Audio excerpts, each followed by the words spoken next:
since the first proto-human had the first blip of consciousness, the way we have gotten in touch with that unchanging mystery at the center of life, has been through myth.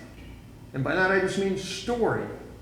That's how we do it. We do it through myth, we do it through story. Myth happens on the inside. It's the interior life. It reflects itself in everything we do, in every situation we're in.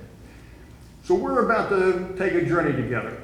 And we're going to take a journey that's a journey about myth, a journey about the interior life, a journey about encountering all, a journey about learning to connect with the one thing, the only thing that we really need, which incidentally is a no thing, is contentless. And that's the journey that we're about to embark upon together.